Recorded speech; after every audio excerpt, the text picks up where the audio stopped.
أعوذ بالله من الشيطان الرجيم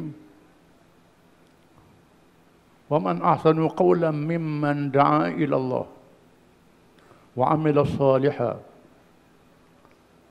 وقال إنني من المسلمين ولا تستوي الحسنة ولا السيئة ادفع بالتي هي أحسن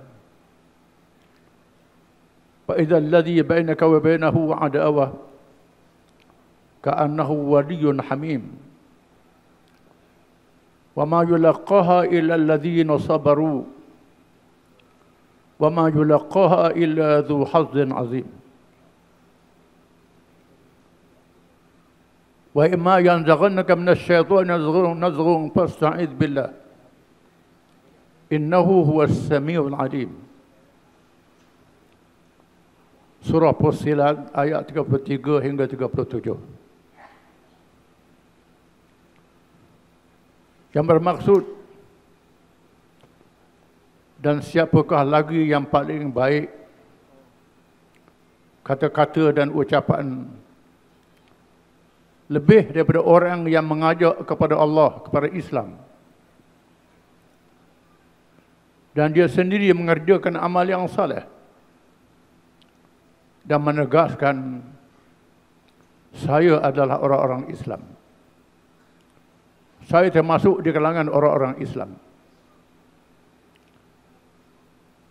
Dan tidaklah sama kebaikan dan kejahatan. Oleh itu, tolaklah kejahatan orang dengan yang terbaik. Nescaya orang yang pernah bermusuh denganmu akan bentuk kau menjadi kawan yang sayang dan kasih kepadamu. Dan tidak boleh menanggung perkara ini melainkan oleh orang yang sabar, dan tidak boleh menerima tugas ini melainkan orang yang diberi kehebatan jiwa yang besar. Dan jika sekiranya kamu diseleweng oleh syaitan dengan penyelewengan, mintalah pertolongan dengan Allah. Sesungguhnya Allah itu Maha mendengar lagi Maha mengetahui.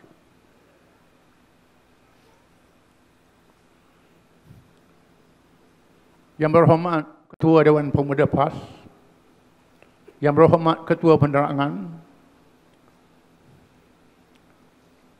semua pimpinan pemuda PAS Pusat, pimpinan pemuda negeri, semua yang hadirin hadirat, termasuk penduduk tempatan. Saya diminta supaya menafsirkan ayat yang dibaca tadi. Ayat itu ialah kalam Allah, kata-kata Allah, bukan kenyataan ketua cawangan parti. Bahkan tak sama kenyataan pemimpin seorang Rasul. Kenyataan yang memberi makna yang besar kepada kita orang-orang yang beriman. Disebut di dalamnya 3 perkara yang penting. Yang pertama, kelebihan mengajak manusia kepada Islam. Yang kedua, budaya politik matang dan sejahtera.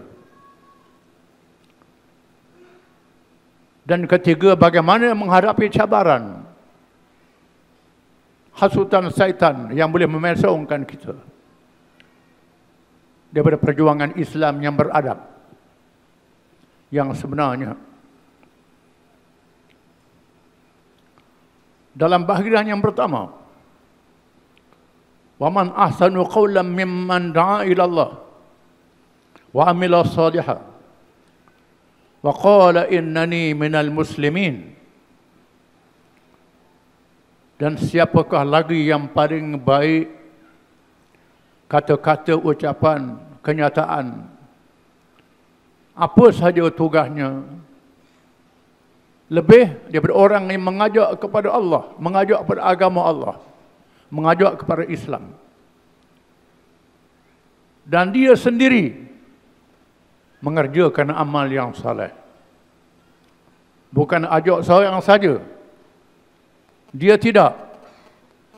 Dia sendiri mengerjakan amal yang saleh. Dan dengan tegas mengatakan, saya termasuk di kalangan orang-orang Islam. Berani menolakkan diri, saya adalah orang-orang Islam.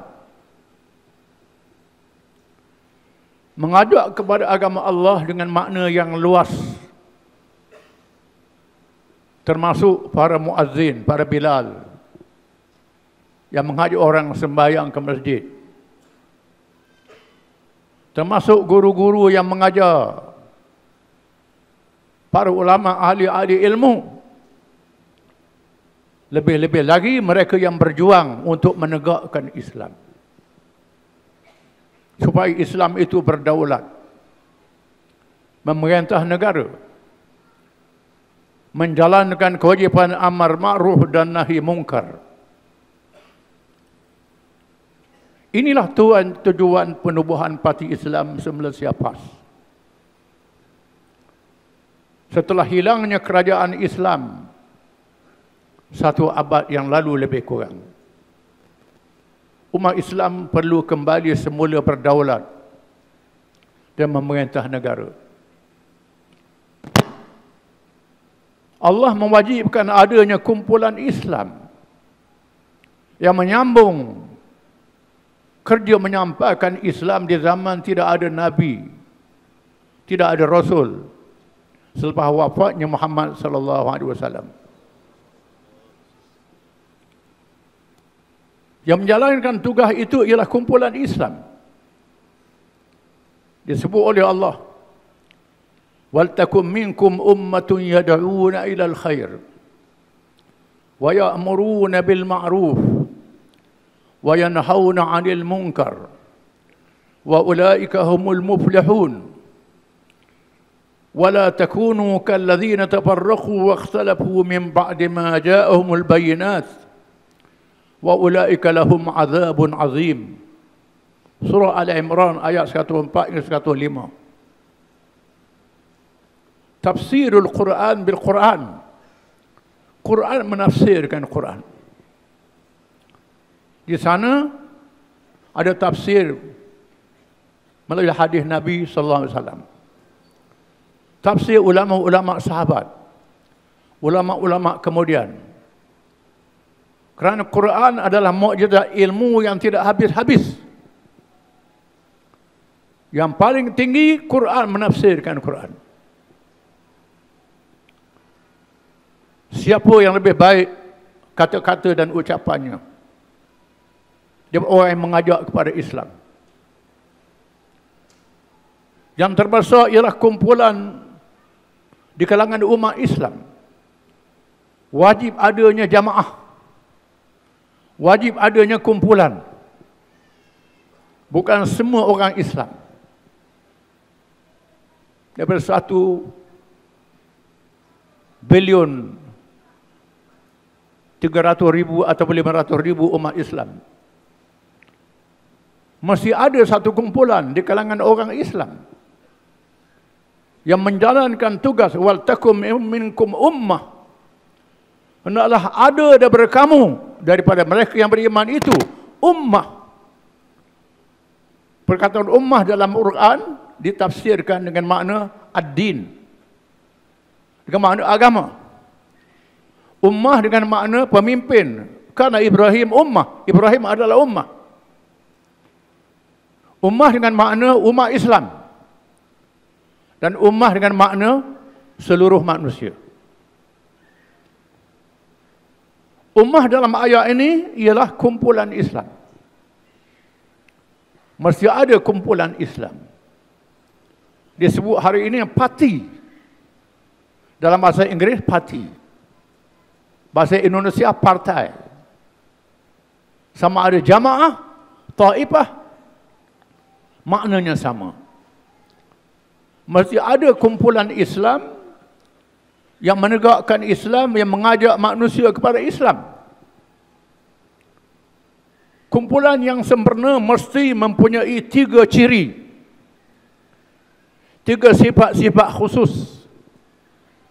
Kalau tak ada 3 sifat ini, kumpulan itu tak sempurna. Yad'una ilal khair, yang mengajak kepada kebajikan. Para ulama mengatakan al-khair itu ialah al-Islam.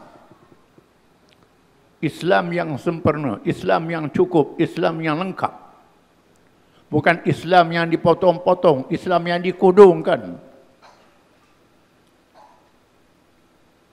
Islam sebagaimana yang dibawa oleh Nabi-Nabi alaihimus salatu wassalam.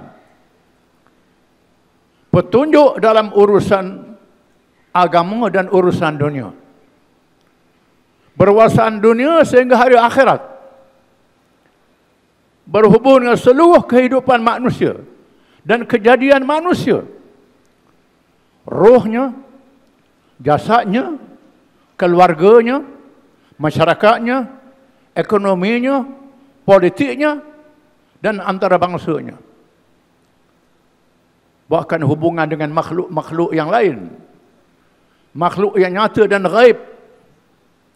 Dan hubungan dengan hari akhirat yang tak ada dalam agama lain. Tak ada dalam ideologi lain. Bila kita nyatakan Islam, itulah Islam yang sempurna. Kumpulan dakwah tidak boleh mengajak orang kepada masuk Islam. Bagi sijil habis. Ajak mengaji habis. Berniaga ekonomi habis. Mesti seluruh perkara yang berkait kehidupan manusia. Islam yang sempurna, Islam yang cukup. Firman Allah Ta'ala, Ya ayyuhalladzina amanu udkhulu fis silmi kaffah wa la tattabi'u khutuwatis syaitan innahu lakum aduwwum mubin. Wahai orang beriman, masuklah kamu ke dalam Islam itu semuanya. Jangan kamu ikut langkah-langkah syaitan. Syaitan itu musuh yang nyata pada kamu. Jangan semayang Islam, puasa Islam, zakat Islam, berzikir Islam, haji Islam, politik tak Islam, ekonomi tak Islam, urusan kehidupan tak Islam. Mestilah semua ikut Islam. Kalau ikut separuh-separuh, itu langkah-langkah syaitan yang boleh merosakkan kehidupan kita. Itu yang pertama, tajuknya Islam. Yang kedua, al-amru bil ma'ruf. Menyuruh pada yang baik. Menyuruh. Bukan menasihat saja. Bukan mengajar saja. Sekadar mengajar. Lepas tahu, diam. Mesti menyuruh. Dan mencegah. Nahi mungkar, mencegah kemungkaran. Dihuraikan oleh hadis Nabi SAW. Man ra'a minkum munkaran falyughayyirhu biyadihi. Fa illam yastati' fa bilisanihi. Fa illam yastati' fa biqalbihi. Wa dzalika ad'aful iman. Sesiapa yang melihat perkara yang mungkar, yang haram, cegah dengan tangan.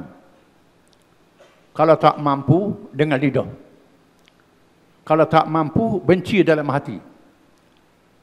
Benci dalam hati, selemah-lemah iman. Kalau benci pun tak ada, habis imannya. Mencegah dengan tangan, dengan kuasa, kemampuan, pemerintahan, menguatkuasakan undang-undang. Kalau tak mampu dengan nasihat. Dalam politik demokrasi jadi pembangkang. Menasihat. Menyampaikan pandangan. Kalau boleh mendapat kuasa. dihuraikan oleh sunnah amaliyah, iaitulah praktikal, amal yang dilaksanakan oleh Nabi SAW yang berhijrah dari Mekah ke Madinah dan menegakkan negara yang berdaulat di Madinah. Bahkan Nabi menolak tawaran oleh pemimpin Mekah nak lantik Nabi jadi raja, nak lantik Nabi jadi pemimpin, nak diberi harta kekayaan, tetapi bukan menegakkan Islam. Maka Nabi tolak. Sehingga orang-orang Madinah masuk Islam dan berbai'ah, sanggup menyerahkan diri, harta mereka dan tanah air mereka untuk menegakkan Islam yang berkuasa. Maka berlakulah hijrah. Mesti ke arah mendapat kuasa pemerintahan. Imam Ghazali berkata, Imam Ghazali ialah orang alim dalam ilmu tasawuf. Tasawuf tetapi tahu politik, faham politik. Ini tasawuf lari, tak berjuang. Apa kata Imam Ghazali?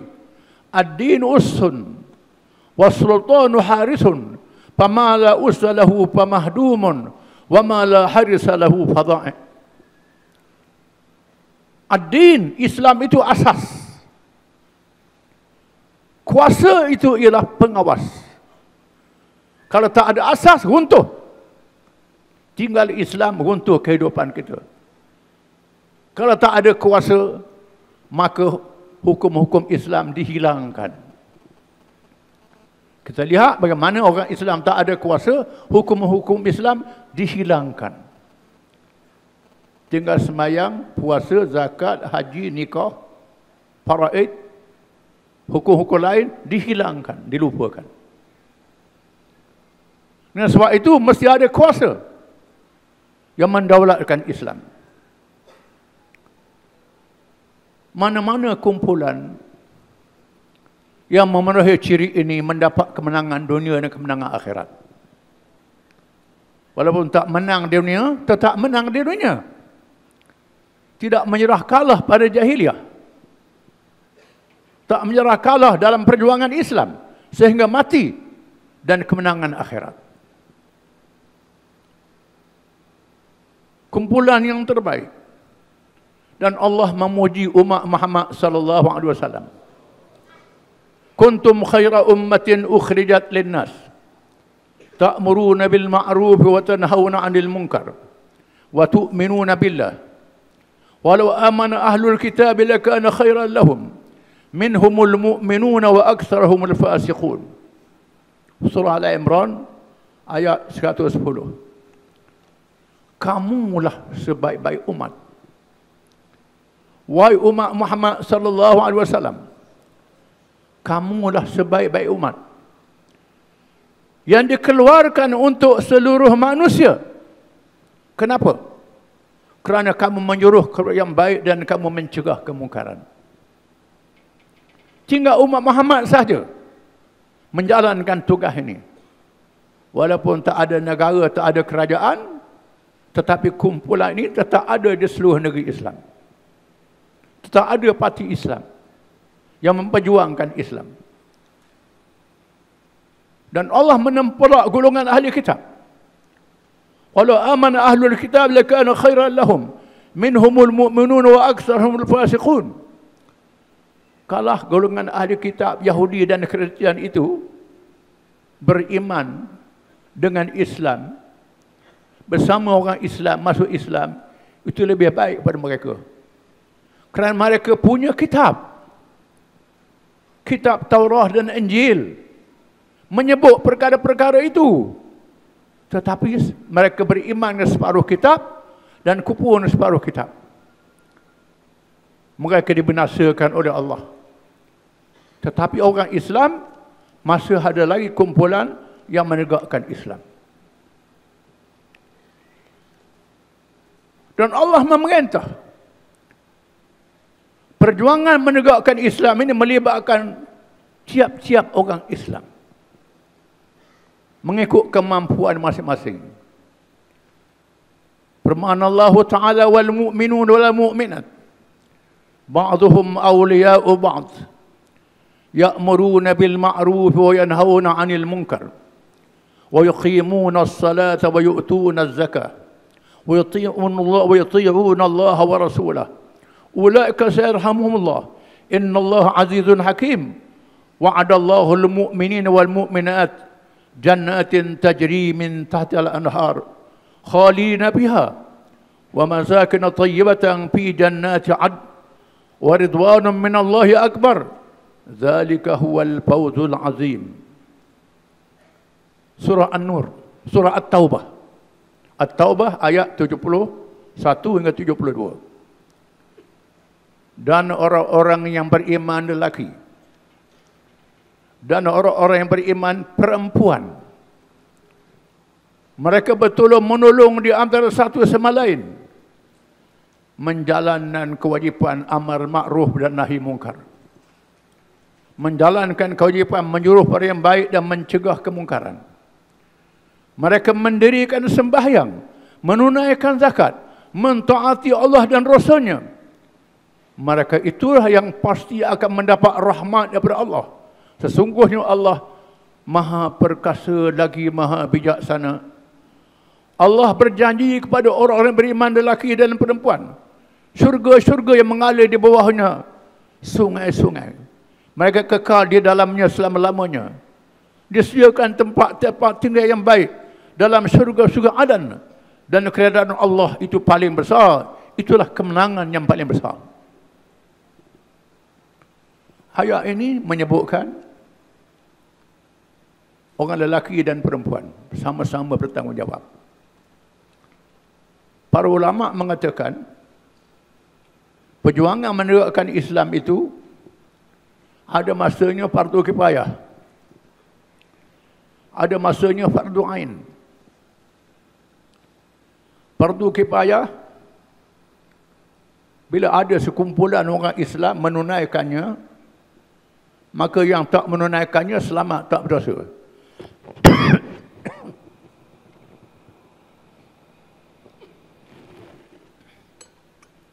Adapun fardu ain wajib atas tiap-tiap orang lelaki dan perempuan. Fardu ain ni sembahyang, puasa, zakat, haji. Sembahyang tiap-tiap orang. Tinggal yang haram tiap-tiap orang. Wajib. Masing-masing wajib. Fardu kifayah wajib secara umum. Antaranya ialah kewajipan menyuruh pada yang baik dan mencegah kemungkaran. Orang Melayu, fardu kifayah tak lebih pada sembahyang jenazah. Sembahyang mayat saja itu fardu kifayah. Yang lain mereka buat tak tahu. Antara yang terpenting ialah perjuangan menegakkan Islam. Amar ma'ruf dan nahi mungkar. Dalam keadaan sudah ada negara yang berdaulat, Islam sudah kuat, Islam memerintah menjadi kuasa yang kuat, maka jihad fardu kifayah. Mesti ada kumpulan orang Islam yang keluar berjihad, berdakwah dan sebagainya, menyampaikan Islam.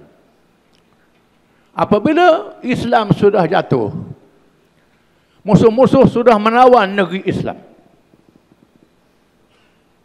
Islam dalam keadaan bahaya, maka jihad menjadi fardu ain atas tiap-tiap orang Islam. Sekarang bukan lagi peperangan senjata menggunakan peluru meriam, roket dan kapal terbang. Yang berbahaya serangan pemikiran melalui media baru tanpa sempadan, internet dan sebagainya, masuk dalam tiap-tiap rumah, masuk dalam diri, membahayakan orang Islam. Orang Islam mesti mempunyai ketahanan, pemerintahan yang menjaga dan memelihara orang Islam. Mesti dikembalikan. Wajib atas tiap-tiap orang Islam berjuang untuk mengembalikan Islam ini. Tanggungjawab yang mesti ditunaikan. Perkara yang sangat besar. Sekarang kepahaman orang Islam sangat lemah. Saya akan sebutkan kemudian. Ayat ini menyatakan amar ma'ruf nahi mungkar mendahului sembahyang, zakat, mentaati Allah dan Rasul. Padahal dalam rukun sembahyang mengucap dulu sembahyang, zakat, puasa, haji. Tak ada amar ma'ruf nahi mungkar. Tetapi ayat ini menyebut amar ma'ruf nahi mungkar dahulu daripada sembahyang, zakat dan mentaati Allah dan Rasulnya. Memberi peringatan yang sangat besar daripada Allah Ta'ala supaya jangan ditinggalkan kewajipan ini. Kalau tinggal, musnah orang Islam, rosak orang Islam, binasa orang Islam. Dan satu hadis, la ta'murunna bil ma'ruf wa la tanhawunna 'anil munkar. Sallallahu alaikum syirarukum fayad'u khiyarukum fala yustajab lakum. Sama ada kamu menjalankan kewajipan menyuruh pada yang baik dan mencegah kemungkaran, ataupun kamu biarkan, maka Allah balakan kamu orang-orang jahat memerintah kamu, orang yang jahat memimpin kamu. Di masa itu kamu berdoa, doa orang yang saleh tak diterima oleh Allah. Ini sangat membahayakan. Bila Abu Bakar radhiyallahu an dilantik menjadi khalifah selepas wafatnya Nabi SAW, disebut dalam ucapan sulung Abu Bakar setelah dah bai'ah, di akhir ucapannya, ma taraka qauman al-jihad illa ammahumullahu bidzulil fasad wal fasad. Tidaklah meninggalkan sesuatu kaum itu akan kewajipan menegakkan agama Allah, berjihad. Allah akan timpa kaum itu dengan kehinaan dan kejahatan. Bencana jadi hina, tersebarnya maksiat. Cukuplah kehinaan kita dalam politik. Orang boleh main kita, orang boleh beli kita, boleh jual kita. Cukuplah kehinaan dalam ekonomi. Kita punya hasil bumi yang banyak, galiannya, pertaniannya, macam-macam, barang-barang yang banyak. Orang menentukan ekonomi kita. Kita jual kat dia, dia letak harga. Dia jual kat kita, dia letak harga. Mampu kita. Ini hina. Tak sedar lagi. Duduk bahas pasal mata wang turun, duduk bahas pasal harga barang naik, duduk bahas. Tak bahas di mana puncanya, di mana asasnya. Kerana tidak menegakkan Islam, orang menghinakan kita, mempermain-mainkan kita. Mata wang dunia mengikut nilaian dolar, duit dolar ataupun euro. Dia yang tentukan mata wang kita. Dolar yang dikeluarkan itu kita tak tahu ada cagaran emas ataupun kertas kosong.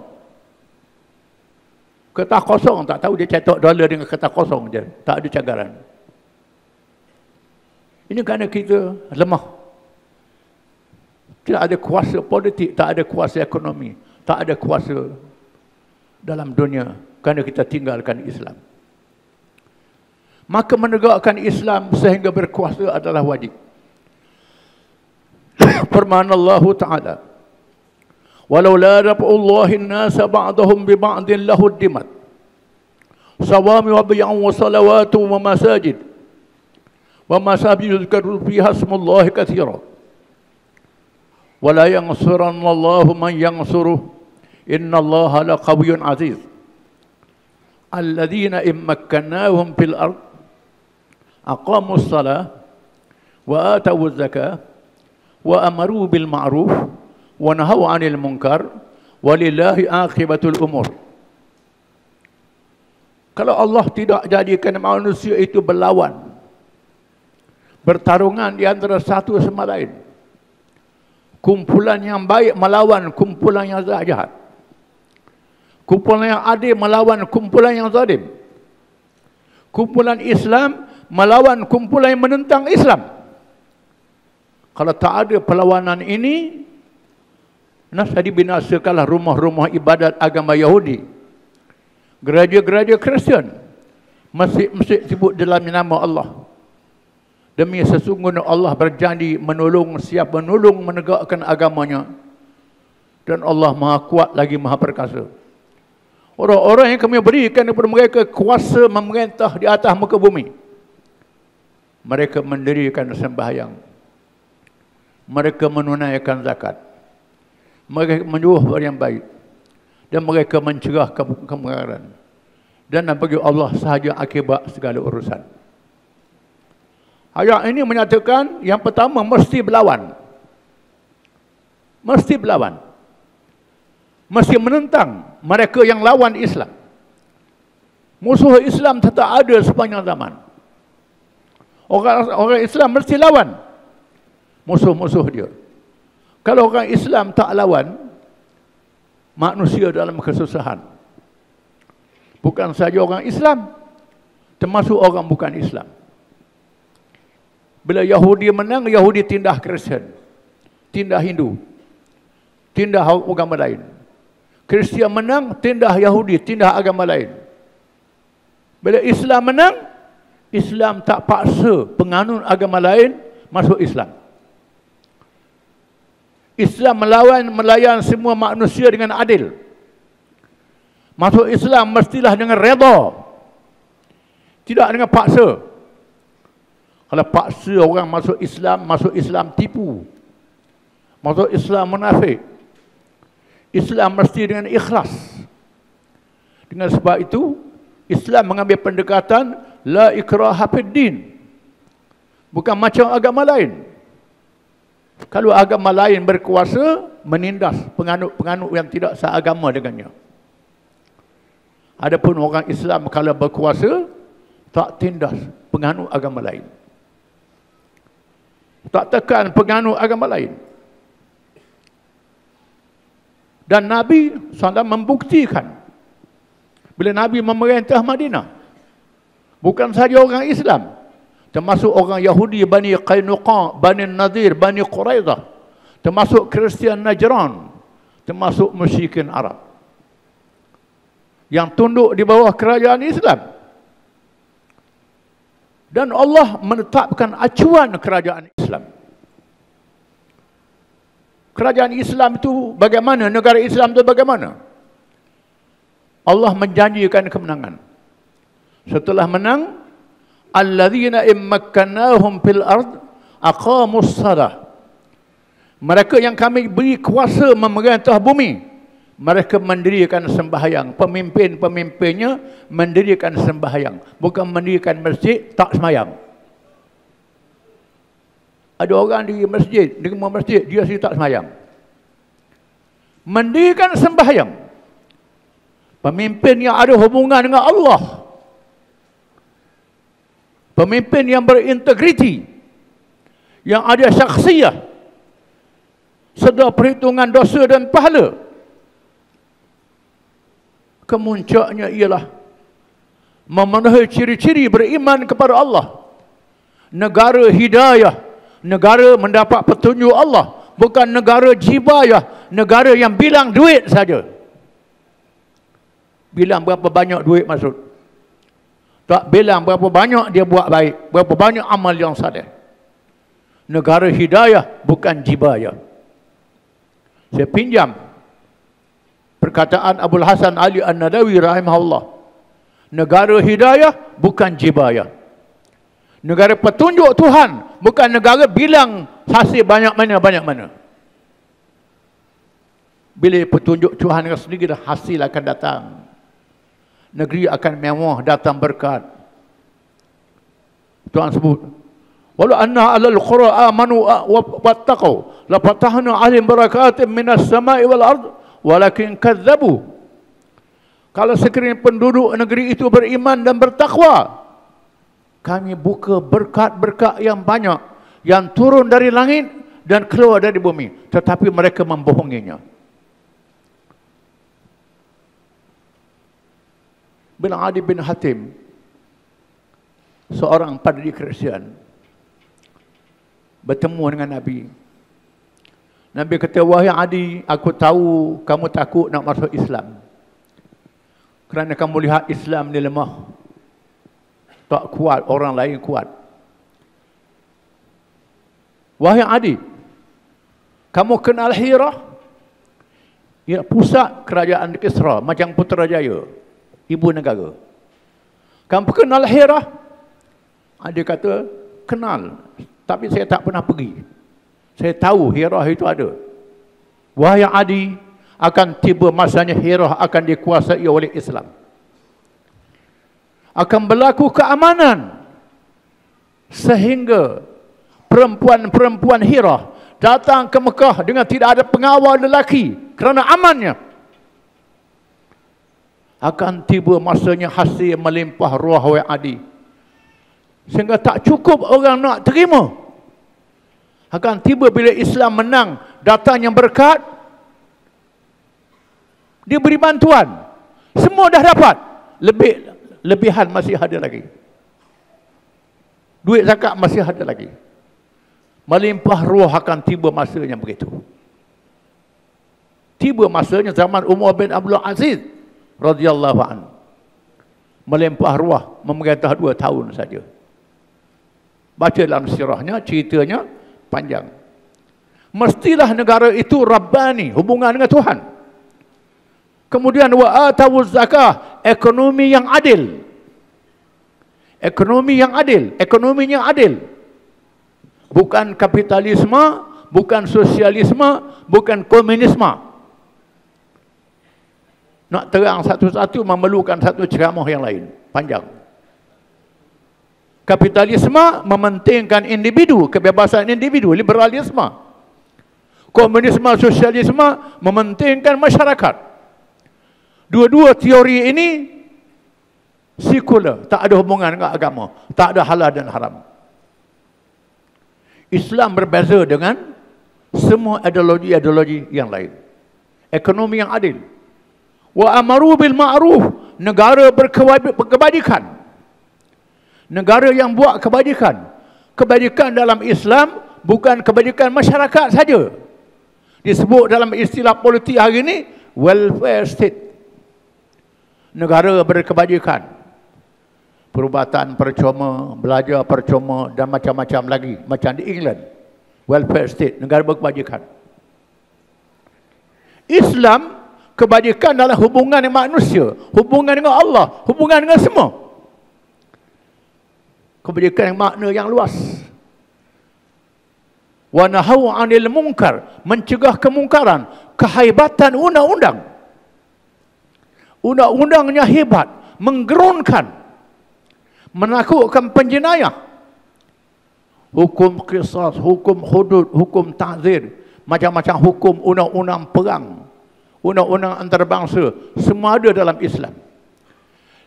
Dan semua undang-undang ini ada roh perhitungan dosa dan pahala. Hukumannya keras. Nak jatuh hukum payah. Saksi yang adil. Saksi yang beriman, yang berakhlak. Bukan saksi yang ramai berangkut dengan bas. Saksi. Yang bodoh jadi saksi, yang minum arak jadi saksi, yang rasuah jadi saksi, macam-macam jadi saksi. Islam tak boleh. Saksi yang adil. Nak jatuh hukum, payah. Tetapi undang-undangnya hebat. Menggerunkan penjenayah-penjenayah. Menyebabkan kes berkurangan. Berkurangan kes jenayah. Negeri dalam keadaan aman. Pada masa kami menggubal undang-undang jenayah syariat Kelantan, parti menugaskan saya memimpin jawatan kuasanya. Anggotanya Tuan Saleh Habah bekas Ketua Hakim Negara almarhum, Datuk Harin Taib, Datuk Wan Talib, Datuk Abdul Halim Abdul Rahman TMB, Datuk Daud, Ketua Hakim Syariah Kelantan, Datuk Halim Esko Kelantan. Kami menggubarkan undang-undang ni. Tun Saleh Habas yang menderafkan. Profesor Ahmad Ibrahim, Dr. Saidun dilantik, kerajaan pusat tak benar, universiti tak benar. Terpaksalah kami buat kerja 45 orang ini. Profesor Ahmad Ibrahim tak sempat, tak buat. Undang-undang Kelantan, undang-undang Terengganu, ini orang yang buat. Tun Saleh Habas berjasa besar dalam menulis, mengarang, menderafkan undang-undang. Tun Saleh Habas. Ini tulisan Tun Saleh Habas. Masa kami bincang, Tun Saleh pakar undang-undang sibil, pakar undang-undang manusia. Tun Saleh merungut. Tun Saleh kata, bila saya bacalah, saya dengar penjelasan tentang undang-undang Islam daripada kami, Tun Saleh kata, kalau macam ni, kalau laksanakan hukum Islam, hakim banyak rehat. Mengapa? Payah nak buat kes. Orang takut nak buat jenayah. Ustaz Harun Tayyib almarhum bergurau. Ustaz Harun Tayyib bagus mujur Tun dipecat daripada hakim negara. Kalau Tun tak kena pecat, Tun tak bersama dengan kami. Ini jasa besar. Dalam Islam, kehebatan undang-undang. Hukumnya tidak boleh menyeksa, tidak boleh mencederakan. Termasuk membunuh, bunuh yang tidak menyeksa, tetapi menakutkan. Ini kehebatan undang-undang. Walillahi akhibatul umur, dan wawasan akhirat. Bukan wawasan 20-20, dah lepas dah. Wawasan dunia dan akhirat. Ini wawasan Islam yang kita kena sedar. Itu dari segi kewajipan menegakkan Islam. Yang kedua, budaya politik matang dan sejahtera. Wala tastawil hasanatu wala sayyi'ah idfa' billati ahsan. Tidak sama kejahatan dengan keburukan, kebaikan dan keburukan. Tolak kejahatan orang dengan baik. Fa idzal lagi bainaka bainahu adawatun ka'annahu waliyyun hamim. Nasihat orang yang bermusuh denganmu bertukar jadi kawan yang kasih. Wa ma yulaqaha illa alladziina sabaru wa ma yulaqaha illa dzu hazzin azim. Tidak boleh memikul tanggungjawab ini malaikat orang yang tinggi kesabarannya. Orang yang Tuhan beri pada dia bahagian yang besar, jiwa yang besar. Sanggup memaafkan orang zalim terhadap kita. Orang buat jahat pada kita maafkan. Nabi melaksanakan perkara ini di masa marhalah Makkiyah dan marhalah Madaniyah. Masa di Mekah, Allah Ta'ala tak wajibkan dia berperang lagi. Sahabat-sahabat dibunuh, Nabi sabar. Ada sahabat nak lawan, Nabi kata jangan, sabar. Bersabar, bersabar, bersabar. Yang banyak masuk Islam orang yang demoh, orang miskin, orang muda-muda, pikiran dia masih mentah lagi, ini banyak masuk Islam. Yang kosong, yang tua-tua jarang saja masuk Islam. Yang kaya jarang masuk Islam. Islam ditindas, Nabi suruh sabar, Nabi berlembut. Bila Nabi berlembut, di sana ada orang simpati. Orang simpati. Dan semua orang Islam sabar. Ada orang tak tahan tengok ni jahat sangat walaupun dia kafir. Dia musyrikin. Kalau kita lawan masa tu, hikmahnya, oh supaya je. Ini kelebihan kesabaran. Mampu melawan tapi tak lawan lagi. Belum tiba masa. Negara tak ada lagi, Nabi sabar. Termasuk marhalah Madaniyah bila berkuasa di Madinah. Bila berkuasa di Madinah, kerajaan yang kuat, boleh mengalahkan musuh. Mengalahkan musuh. Sehingga berlakunya Fathu Makkah. Mekah ditawan. Mekah ditawan. Peperangan Hunain. Bila Mekah ditawan, Nabi mengambil tindakan pengampunan beramai-ramai. Pengampunan beramai-ramai. Tak balas dendam. Kalau kita boleh nak balas dendam lah. Giliran kita menang, kena balas habis-habis. Dulu dia tak bagi subsidi kat kita, kita menang jangan bagi kat dia. Ini tak betul. Ini salah. Ini bukan cara Islam. Kalau kita buat cara tu, serupa kita dengan orang lain. Kita berbeza, ini mesti faham. Bukan saya kata, Quran kata. Quran kata, Allah Ta'ala kata. Dan Nabi buat. Nak ikut cakap Nabi ke cakap ketua cawangan? Ketua cawangan ni, marah ni. Kita gaduh dengan dia. Ketua cawangan. Quran kata begini, ketua cawangan kata begini. Nak ikut ketua cawangan, kena ikut Nabi. Nak ikut Quran. Ikut Quran. Termasuk orang yang bunuh pak saudara Nabi. Wahsy, yang bunuh Sayyidina Hamzah. Bunuh Sayyidina Hamzah, pak saudara yang Nabi sayang. Dicincangnya jasad Hamzah itu. Dicincang, dipotong kemaluannya. Dibelah dadanya, nak ditelan hati jantungnya. Begitu sekali. Nabi maafkan Wahsy yang bunuh pak saudara dia. Nabi bersabda, "Dhahikallahu ila rajulaini yaqtulu ahaduhuma al-akhar yadkhulani al-jannah yuqatilu hadha fi sabilillah fayuqtal thumma yatub ala al-qatil fayuqatil fayustashhad." Orang yang membunuh dan dibunuh dua-dua masuk syurga, kata Nabi. Yang ini dia membunuh saudaranya masa dia kafir. Dia bunuh saudaranya. Wahsy bunuh Hamzah. Hamzah mati syahid, masuk syurga. Kemudian Wahsy masuk Islam. Nabi terima Wahsy yang bunuh pak saudara dia. Dan Wahsy berjihad menentang golongan murtad. Menentang Muslim al-Kadzab. Nak tebus dosa dia bunuh Hamzah ini, dia berjuang sehingga dia mati syahid. Tuhan kata dua-dua masuk syurga. Allah Ta'ala ketawa. Ketawa yang layak bagi Allah Ta'ala. Dhahikallah al-qatil al-maqtul fil jannah. Allah Ta'ala ketawa. Ada hadis ni, Allah Ta'ala ketawa. Yang bunuh masuk syurga, yang kena bunuh masuk syurga. Nabi maaf. Termasuklah pada masa Nabi menawan Mekah. Nabi menyenaraikan beberapa orang, hampir 20 orang.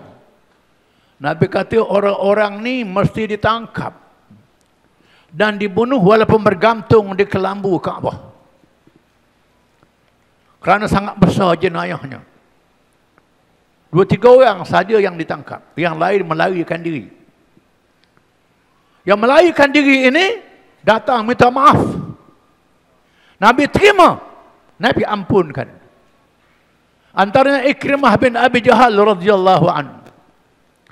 Ikrimah anak Abu Jahal yang paling jahat, bersama dengan ayah dia. Nabi istihad bunuh dia. Dia lari. Isteri dia masuk Islam. Isteri dia pergi pujuk dia.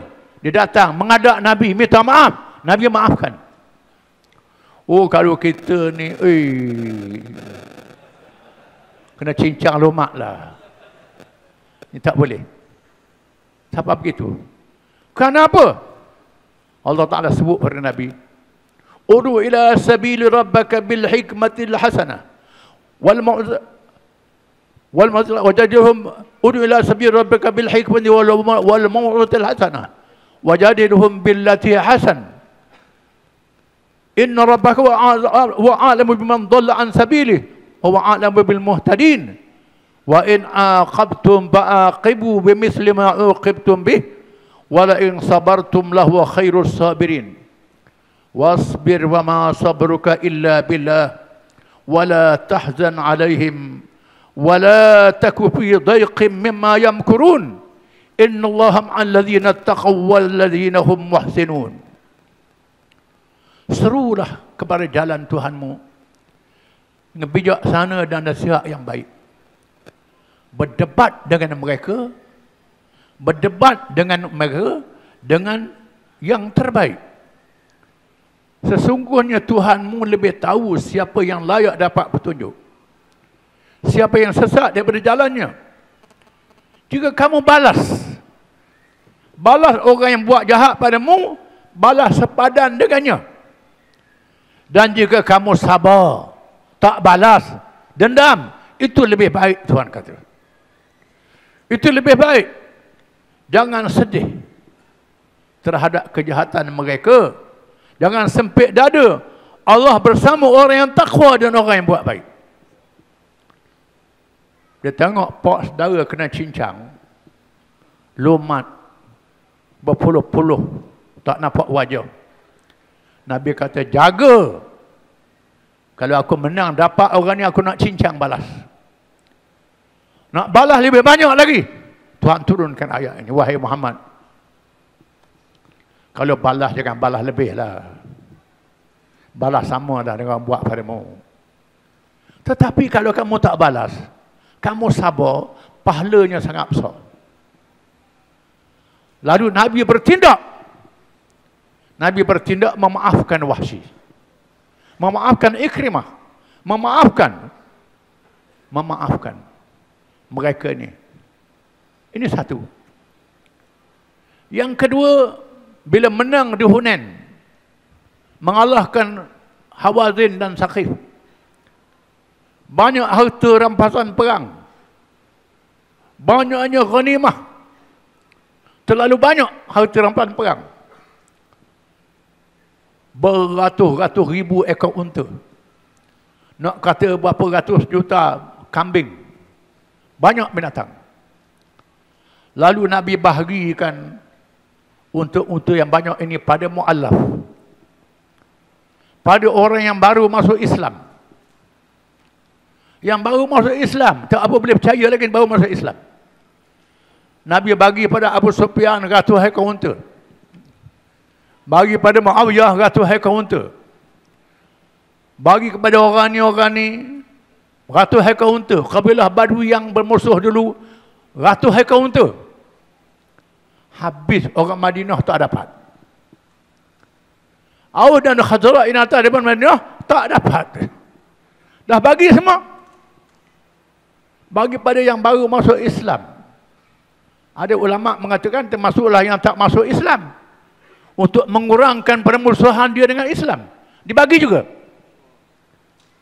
Menyebabkan orang Madinah, Aus Khazraj tak dapat. Lalu mereka bercakap sama-sama mereka sampai hati Rasulullah.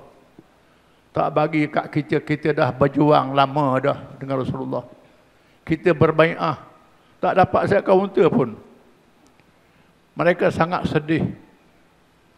Lalu Nabi kumpulkan mereka di satu lembah. Kumpul mereka semua. Nabi menyampaikan ucapan. Wahai golongan Ansar, aku dengar percakapan kamu, tak puas hati kan aku bagi unta-unta yang banyak pada mereka yang baru masuk Islam. Mereka yang lemah imannya, aku tak bagi kepada kamu. Wahai Ansar, aku dengar cakap kamu, kerana aku percaya kepada iman kamu, keyakinan kamu, kepercayaan kamu. Wahai Ansar, orang lain bahagia unta ke kampung, kamu bawa Rasulullah ke kampung kamu. Kamu bawa Rasulullah ke kampung kamu. Munak unta ke Rasulullah. Ini ucapan yang berkesan. Mereka menangis mendengar ucapan yang menyayat hati. Oh, kalau kita bila menang, subsidi itu orang kita sajalah. Tak boleh beri ke orang lain. Ponok ke orang kita, jangan beri ke orang lain. Ini rahsia. Bila Islam menang, orang bertambah masuk Islam. Afwaja. Yadkhuluna fi dinillah afwaja. Berduyun-duyun orang masuk Islam. Bila masuk ke Parsi, banyak orang masuk Islam. Orang Parsi yang agama Majusi jadi Islam. Minoriti saja orang Majusi. Sampai hari ini orang Iran tu Islam. Dia mazhab Syiah, itu cerita lain. Ini cerita bab lain, masalah Faruq. Dia masuk Islam kerana adanya Islam. Orang Mesir masuk Islam, Syria masuk Islam, Sudan masuk Islam. Tinggal kecil saja bukan Islam. Ramai masuk Islam. Berjujur masuk Islam. Ini rahsianya. Kerana politik matang dan sejahtera. Bukan kerana dunia, kerana Allah. Nak selamatkan orang dengan Islam. Kalau kerana harta, kita gomoh harta untuk kita lah. Bila menang, ini peluang untuk kita. Dengan sebab itulah, bila menang, patutnya makin kuat. Ini jadi makin lemah. Saya sebut khusus kawasan Besut. Tahun 59, Besut menang habis. State menang, Parlimen menang. Tahun 59. Lepas tu, tinggal Parlimen dengan state 3. Lepas tu, Parlimen pun tak ada, state pun tak ada. Lepas tu, tahun 59, kita menang balik. Lepas tu, jadi kawasan yang paling kuat, kawasan yang paling lemah. Sebab apa ni? Ini kena muhasabah diri. Kena muhasabah diri kita sendiri. Ada silap kita, ada salah kita, ada dosa kita. Bukan Besut saja, termasuklah Tanah Merah. Termasuk Macang. State menang, Parlimen tak menang. Termasuklah Baling, Kedah pun ada juga. State menang, Parlimen tak menang. Pasal apa jadi begini ni? Pasal apa? Menang-menang tak menang. Ini kena muhasabah diri. Kena muhasabah diri. Kerana kejayaan kita ini nak pujuk orang mari pada Islam. Bukan nak halau orang. Apalagi dalam konsep demokrasi. Nak dapat undi. Nak tarik. Kita yang dah kuat ni, insya-Allah. Kalau ada lebih, kita ambil. Kalau tak ada, kita kena sabar. Kerana kejayaan mengislamkan orang, ajak orang pada Islam sangat besar. Di sini memerlukan kita beristiqamah. Memerlukan matang dan sejahtera. Tuhan sebut dalam Quran kisah Nabi Musa AS. Wa qala Musa rabbana innaka ataita fir'auna mala'ahu zinatan wa amwalan fil hayatid dunya. Rabbana liyudillu an sabilik. Rabbana tumis ala amwalihim washdud ala qulubihim fala yu'minu hatta yarawul azab al-alim.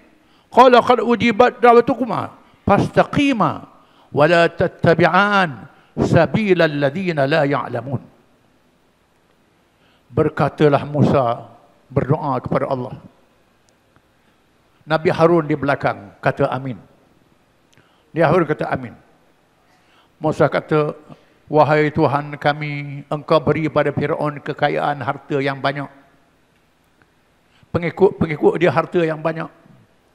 Dengan kekayaan ini Fir'aun dan pembesar-pembesarnya menyesatkan orang dari jalan, wahai Tuhan. Wahai Tuhan, binasakan harta benda mereka. Tutup pintu hati mereka. Sebenarnya mereka tidak beriman, malaikat mereka dapat azab yang pedih. Engkau ajar mereka dengan azab, wahai Tuhan. Nabi Musa berdoa pada Allah setelah bertahun-tahun menghadapi Fir'aun yang kaya-raya. Menggunakan kekayaan menyesatkan rakyat. Tuhan jawab, qala qad ujibat da'watukuma. Tuhan berkata, aku perkenan doa kamu, wahai Musa dan Harun. Tapi ada dua syarat. Fastaqima wa la tattabi'an sabilal ladzina la ya'lamun. Beristiqamah. Tetap di atas jalan yang betul, jangan berganjak. Wa la tattabi'an sabilal ladzina la ya'lamun. Jangan ikut jalan orang yang tak tahu, tak mengerti, yang jahil. Mesti beristiqamah dengan Islam. Ada dalam PAH ni orang tak istiqamah. Nak sebut Islam pun takut. Dulu-dulu ada dalam PAH ni satu kumpulan suruh sembunyikan Islam ni. Sebut kebajikan saja. Jangan sebut Islam. Nanti orang bukan Islam tak sokong. Tak sokong, jangan sebut Islam. Bila Dr. Harudin tulis dokumen negara Islam, puak-puak ni sangat marah. Menakutkan orang bukan Islam, menakutkan DAP, menakutkan mereka. Sebut kebajikan saja. Sebut kebajikan. Kita tak berganjak istiqamah, kita nyatakan Islam. Saya kata kalau kita tak sebut Islam, kita tipu dia. Kita tak tipu, kita nak laksanakan Islam sungguh. Nyatakan ini Islam, ini Islam, Islam. Tak tipu. Tak boleh payah nak dapat sokongan. Orang ni tak tahan, keluar PAH dah, masuk. Keluar. Parti apa tak tahu. Yang tak bercakap tu ialah tu. Tak bercakap, tak tegur, tak nahi mungkar. Itu ya, tu. Ini dia. Tidak istiqamah, kita istiqamah. Dan jangan ikut orang yang tak mengerti. Yang bodoh yang tak mengerti. Yang tak mengerti ini dua jenis. Yang pertama yang tasahul. Yang bermudah-mudah. Yang kedua tasyaddud. Yang melampau. Keras sangat. Keras sangat. Terlalu keras. Tak boleh. Jangan keras sangat. Kita nak pujuk orang. Tak boleh keras. Pernah Allah Ta'ala kata Nabi Musa, firman Allah Ta'ala pada Nabi Musa alaihi salam, idhab anta wa akhuka bi ayati wa la tanya fi dhikri idhaba ila fir'auna innahu tagha faqula lahu qawlan layyina la'allahu yatadhakkaru aw yakhsha. Surah Taha ayat 42 hingga 44. Pergi wahai Musa dan saudaramu Harun dengan tanda-tanda aku, ayat-ayatku. Jangan lupa, jangan lemah, jangan lalai. Ingat pada aku, sebut aku, berzikir banyak-banyak. Pergi kamu berdua dengan Fir'aun. Fir'aun adalah taghut, melampaui batas. Faqula lahu qawlan layyina. Tapi ingat, bercakap pada Fir'aun dengan kata-kata yang lembut. Wahai Musa, Fir'aun ni taghut, tapi pergi dekat dia bercakap dengan kata-kata yang lembut. Mudah-mudahan dia menerima pengajaran dan dia takut pada Tuhan. Jangan kira wahai Musa, kata-kata yang lembut. Fir'aun tu memang dia lah taghut, tapi kata-kata yang lembut. Nabi Musa berucap kata yang lembut, tak pergi hai menatang taghut, menatang syaitan, teguh hentam, tak boleh. Mesti kata-kata yang lembut. Terutamanya kita menghadapi orang Islam yang jahil, tak tahu agama. Dengan orang bukan Islam yang tak jahil pun kita kena lembut. Ketika perang Nabi suruh lembut.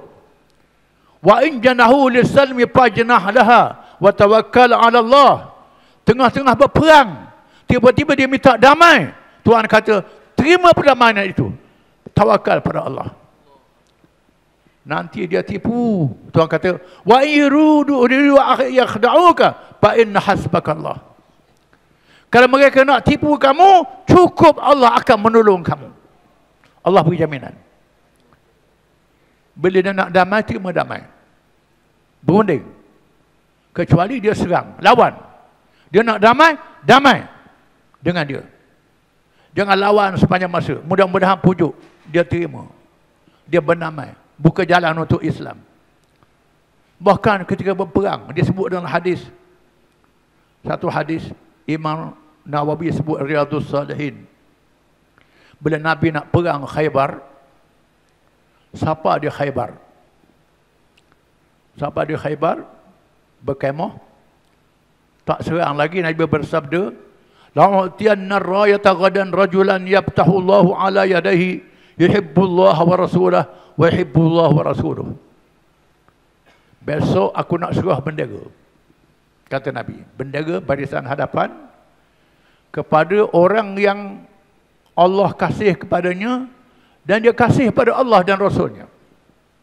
Aku nak beri orang ni, Allah dan Rasul kasih kat dia dan dia kasih pada Allah dan Rasul. Ini aku nak serah bendera esok. Maka ramailah yang datang awal. Subuh-subuh pagi datang awal. Mudah-mudahan dialah yang dapat bendera ni. Nabi suruh.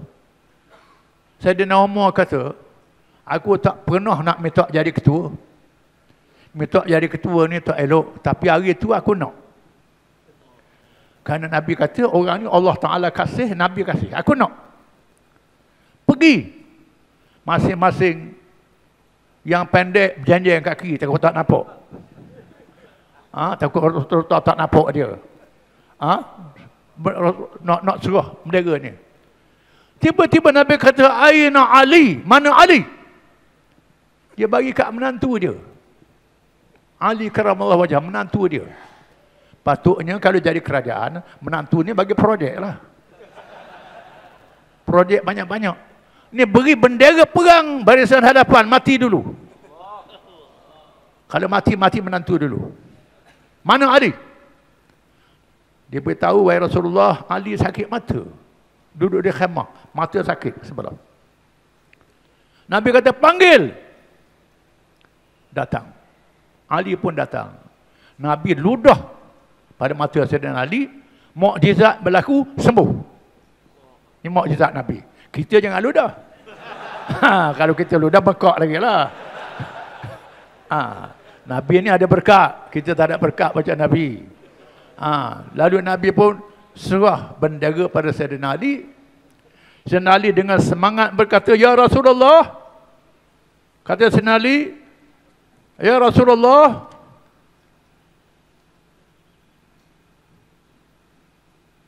uqatiluhum liyakuna mithlana. Perang mereka, biar mereka jadi macam kita. Rasulullah. Nabi kata, ala rislik, umput ala rislik. Jangan gopoh, Nabi kata. Jangan gopoh, perlahan. Hatta tanzila bisahatihim sumaduhum ilal Islam. Bila kau ada di medan mereka, jangan perang lagi. Ajak mereka masuk Islam. Ajak mereka masuk Islam. Wa akhbirhum bima yajibu alaihim min haqqillahi ta'ala fi. Dan khabar pada mereka apa yang wajib mereka tunaikan setelah masuk Islam. Beritahu. Fa wallahi la yahdiyallahu bika rajulan wahidan khairul laka min humurin na'am. Demi sesungguhnya kejayaanmu mengislamkan seseorang. Orang dapat hidayah, dia terima Islam, lebih besar kelebihan harganya daripada unta merah. Kenderaannya pada mahal harganya, pahala sangat besar. Kalau kamu berjaya pujuk seorang dia terima Islam, pahala sangat besar. Pujuk dia terima Islam dulu. Ini kebijaksanaan yang Nabi ajar. Kerana tujuan kita bukan nak bunuh orang, nak halau orang, nak ajak orang terima Islam seramai-ramainya. Khususnya kita menghadapi suasana masyarakat kita yang tenggelam dalam kejahilan. Setelah lama dijajah. Saya sempat dengan tahun 50-an, 60-an, baru-baru kita merdeka. Oleh kerana lama sangat jahil, tak tahu hukum Islam, ketinggalan, tak tahu, menyebabkan mereka hinakan hukum Islam. Kalau pah merintah, banyak orang kudung. Pah merintah, banyak orang cacat, hukum hudud. Pah merintah, tak cukup batu nak buat jalan raya. Batu nak guna kejam orang berzina. Pah merintah macam-macam. Orang takut akan jadi huru-hara kalau merintah dengan Islam. Dia tak tahu hukum Islam ni bukan hukum PAS. Hukum Allah Ta'ala. Hukum Allah Ta'ala. Kita akidah dan fiqh zaman dulu menyatakan cakap-cakap macam ni jadi murtad. Keluar daripada Islam. Bila keluar daripada Islam, Besar bahananya. Kita zaman dulu tak terang. Kalau dia jahil, dia cakap dia jahil, tak tahu hukum Islam, Tuhan maafkan mereka. Kerana jahil. Orang cakap begini jahil ke? Dia tahu hukum Islam. Kita siasat-siasat jahil. Termasuklah imam-imam masjid, dia tahu baca ayat lazim je. Baca Fatihah hello. Berzikir tasbih hello. Hukum jenayah Islam dia tak mengaji. Polisi Islam dia tak mengaji. Dia tak tahu hukum-hukum Islam ni. Jahil. Menyebabkan orang PAH yang tahu sikit agama, tegang orang UMNO yang kurang ajar terhadap agama. Bertemu. Menyebabkan orang PAH kena ASA. Peristiwa memali. Macam-macam berlaku. Keadaan yang sangat tegang. Tenggelam dalam jahil. Saya ada pengalaman pergi luar negeri. Jumpa kawan-kawan gerakan Islam. Satu contoh yang menarik. Bila jatuhnya komunis di abad yang lalu, Islam bangkit semula. Kita bertemu dengan orang Islam di Bosnia, orang Islam di Yugoslavia, di Kosovo, orang Islam di Asia Tengah, yang tak tahu babi itu haram. Tak tahu berzina itu haram. Dia mengaku dia orang Islam. Saya pergi di Albania. Islam. Mana kiblat? Apa kiblat? Tak tahu kiblat. Ini jahil. Kita kena sedar. Orang jahil dimaafkan oleh Allah. Allah Ta'ala ampunkan dia. Dan kita kena selamatkan dia. Begitu juga orang Melayu tenggelam dalam kejahilan. Berlaku takfir. Almarhum Datuk Asri bawa saya balik dan pimpinan PAS minta saya tulis kertas batah-batah iman dan kufur untuk menasihat. Beritahu batah-batah iman dan kufur. Jangan tuduh orang ni kafir, puak ni kafir. Tapi tulis batah-batah iman dan kufur. Biar orang baca. Sudah ada kitab Mustika Hadis. Masa PAH masuk Barisan Nasional. Hadis jilid yang pertama. Terang tapi tak lengkap. Dia tak terang tentang kerana jahil. Tak ada dalam itu. Tak boleh selesaikan masalah. Datuk Rasif minta saya tulis batah-batah iman. Saya pun tulislah. Masa tu saya panjangkan tulis Aqidatul Muslimin. Tambah lagi. Untuk meleraikan pertelingkahan orang Islam. Salafi, Khalafi, Wahabi, Asy'ariyah, Maturidiyah. Perbalahan sama orang Islam. Saya tulis Aqidatul Muslimin. Untuk uraikan perkara ini. Dan jadi perbincangan. Orang lain pun ada juga. Bincang. Alhamdulillah. Tak ada lagi menghina Islam. Tak ada lagi politik suku, agama suku. Kalau ada pun sayu jauh. Tak banyak macam dulu. Keadaan sudah berubah. Kita kena sedar. Nabi sebut, salatun man kunna fihi wajada alatal iman. Ayqulu rasul habba ilaihi mimma sawahima. Wa yuhal mar'a la yuhibbu illa lillah. Wa yakhra ya'uda fil kufri kama yakhra yughtafa fin nar. Tiga perkara, barang siapa yang ada tiga perkara ni menandakan ada kemanisan iman dalam diri dia. Yang pertama dia kasih pada Allah dan Rasul. Yang kedua kasih pada orang Islam kerana Allah. Ketiga, dia marah kalau orang kata dia kafir. Sebagaimana dia tak mahu masuk neraka. Walaupun dia buat kerja-kerja tu, orang kata dia kafir, melenting, marah dia. Menandakan kemanisan iman masih ada dalam diri kita. Ini Nabi kata. Kemanisan iman masih ada dalam diri orang Melayu. Kena sedar. Dan sebab itulah kita mengambil pendekatan perpaduan ummah pada hari ini. Nak ajak orang Melayu Islam berpadu balik semula kepada Islam. Ikutlah nak masuk PAH ke, nak kekal dalam UMNO ke, dalam Bersatu ke, dalam NGO ke, tetapi jadikan Islam tonggak penyatuan kita. Islam tu berkuasa ke arah itu. Perlu kita laksanakan. Dan kita telah berjaya memujuk sebahagian daripada orang UMNO sehingga membolehkan kita membawa RUU 355 di Parlimen, usul persendirian yang sangat payah untuk memperkenalkan undang-undang takzir. Tetapi sebahagian orang UMNO sokong, sebahagian teragak-agak tak sokong. Tak cukup simple majority. Ini masalah. Dan sebab itu kita tangguhkan. Kesedaran sudah ada. Kita perlu kepada sabar menyedarkan orang kita dalam masalah ini. Orang kita dah terlajuk. Dah terlanjur. Oleh kerana kerja-kerja ni sangat penting. Kita selamatkan mereka yang bertasahul, yang bermudah-mudah dalam agama. Jadi liberal, Islam liberal lah, apalah macam-macam. Ini bermudah-mudah dalam agama. Yang tasyadud, nak berperang. Tak ada jalan, kena perang lah. Tak ada pilihan raya, kena perang. Saya kata tak boleh orang Islam dalam jahil. Tak boleh. Kawan-kawan Arab cukup semangat nak berperang. Kerana kezalimannya sangat keras di negeri Arab. Kena hukum bunuh macam-macam. Nak perang. Saya sebut dalam ucapan saya dalam muktamar ahli-ahli Parlimen Islam. Saya sebut dalam ucapan pendekatan tasyadud, pengedataan keras menyebabkan berlaku perang sama sendiri.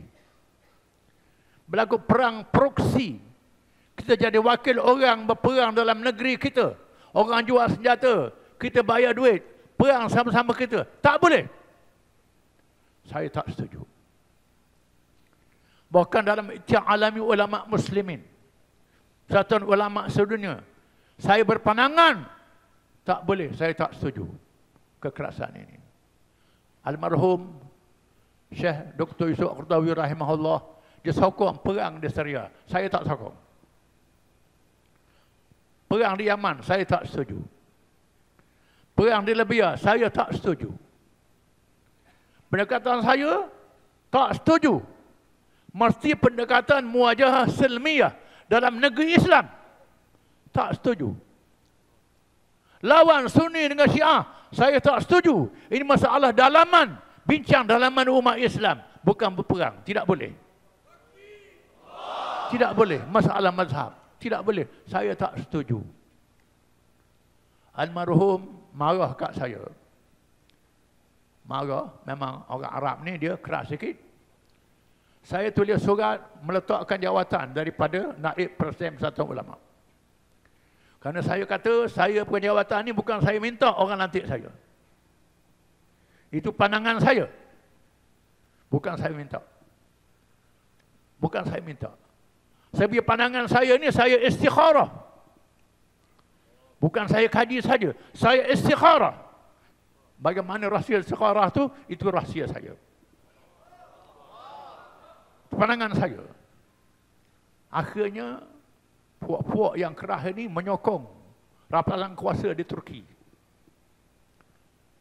Nak guling Erdogan.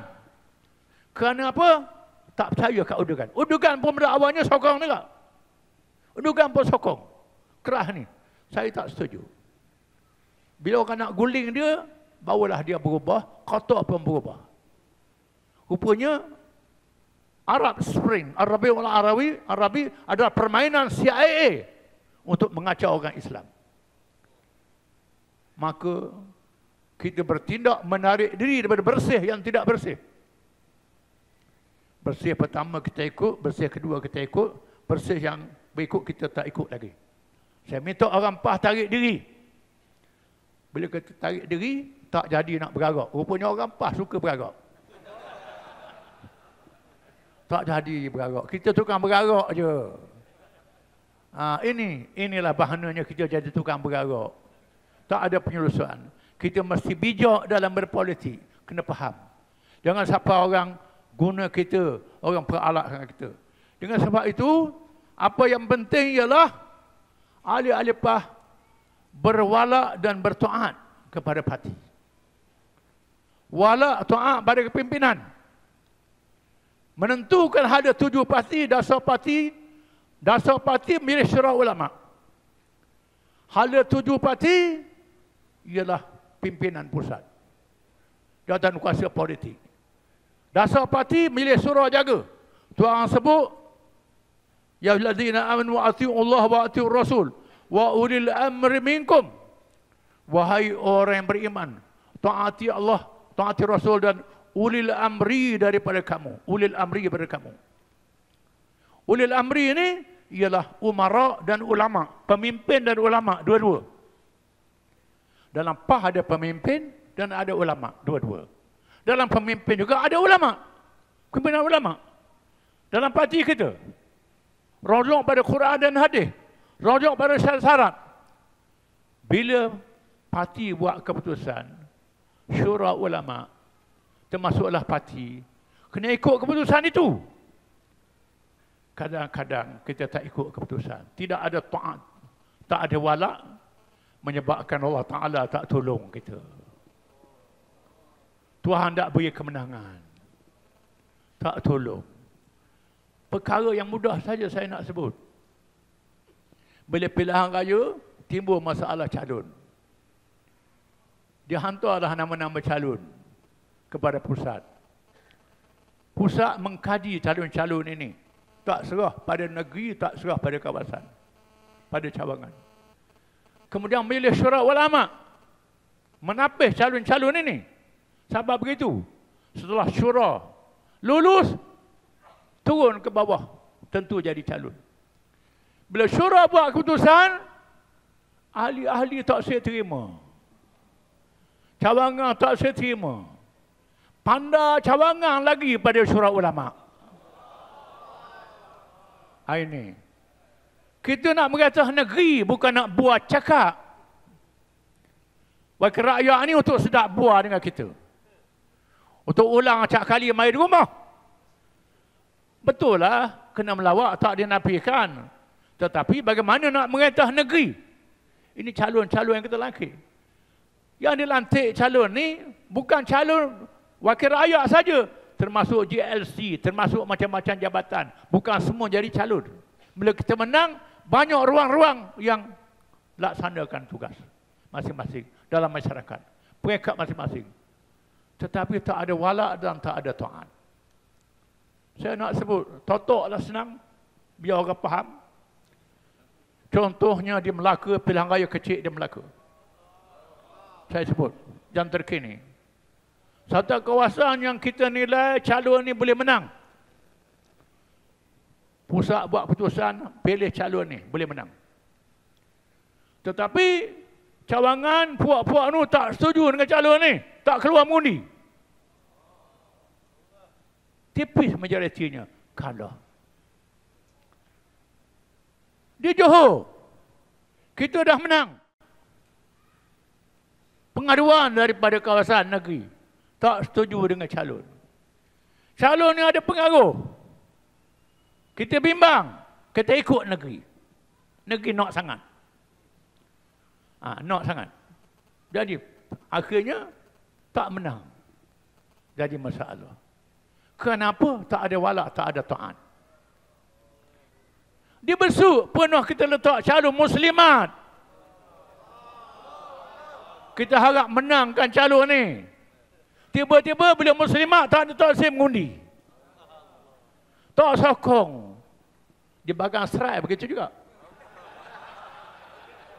Tak mengundi. State menang, parlimen tak menang.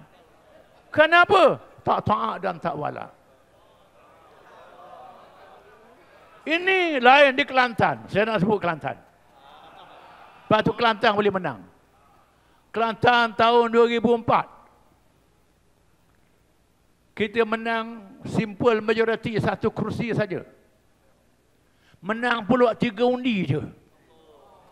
Sangat bahaya. Di masa itu kita mengambil pendekatan di Pasir Mas, biar Bayi Hali bertanding. Beri simbol PAS, dia bertanding di atas simbol PAS. Bayi Hali bertanding di parlimen.